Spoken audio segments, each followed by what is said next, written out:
Hi and welcome my channel. Maximum tailors అందరూ ఇలాగే ఉంటారేమో అనిపిస్తుంది అనమాట. అప్పుడప్పుడు నన్ను చూసుకుంటే నవ్వు కూడా వస్తుందండి. అసలు ఏమైందంటే ఇప్పుడు మీకు చూపించింది వచ్చేసి బట్టల సంచి అనమాట. ఇందులో ఓన్లీ కుట్టుకోవాల్సిన డ్రెస్ మెటీరియల్స్ మాత్రమే పెట్టానండి. వీటిలో అయితే సగం నేను కొనుక్కున్నవి, సగం వచ్చేసి మా వాళ్ళు పెట్టినవి అనమాట.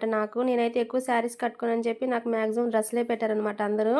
వీటిలో ఇంకొన్ని వచ్చేసి సగం కుట్టానండి. అంటే నెక్ దగ్గర వర్క్ ఎక్కువ వచ్చిందని సగం కుట్టి పక్కన పడేసాను అనమాట. తర్వాత కుట్టుకోవచ్చులే, మిషన్ సూలు తిరిగిపోయినాయి అని చెప్పి అలాగా కుట్టుకోకుండా అలా పెట్టినవన్నీ ఇన్ని బట్టలు అయితే అయినాయి అనమాట. ఇవన్నీ మొన్న ఇల్లు మారేటప్పుడు బట్టలు సర్దుతుంటే బయటకు వచ్చినాయండి. ఈ జిమ్మిచ్చు వచ్చేసి 1.5 ఇయర్ అవుతుందన్నమాట కొనుక్కోండి.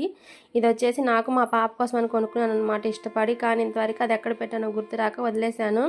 వీటన్నిటిని ఎప్పుడు కుట్టుకోవాలో ఏమో అసలు ఏం అర్థం కావట్లేదండి. ఇవన్నీ చూసిన తర్వాత నేను ఇన్ని గుడ్లు కుట్టుకోవాలో అనిపిస్తుంది అనమాట.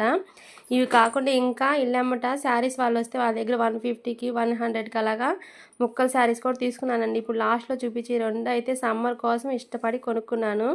ప్రతి సమ్మర్కి రెండు అయితే కాటన్ డ్రెస్సులు కొనుక్కుంటాను అనమాట. బాగుంటాయి ఎక్కడికన్నా వెళ్ళేటప్పుడు అని చెప్పి. కానీ ఈసారి అయితే కుట్టుకోలేదండి. అట్లాగే అక్కడ పెట్టేశాను అనమాట. ఇవన్నీ చూసిన తర్వాత మా బావ అయితే ఒక డైలాగ్ కొట్టాడండి. ఇవన్నీ కట్టుకున్న కానించి ఇంకా చీరలు కానీ డ్రెస్సులు కానీ కొను, లేకపోతే మొత్తం బయట ఇసిరేస్తారని చెప్పేశాడు అనమాట. నాకైతే నవ్వొచ్చేసింది. నిజమే కదండి, ఇన్నైతే కుట్టుకోవాల్సినవి ఉన్న తర్వాత ఇంకా మళ్ళీ కొంటే ఎవరు మాత్రం ఒప్పుకుంటారు. అయినా మన చేతిలో ఆగమనుకోండి, మనం కొనేది వాళ్ళు అనేది. Okay, thank you.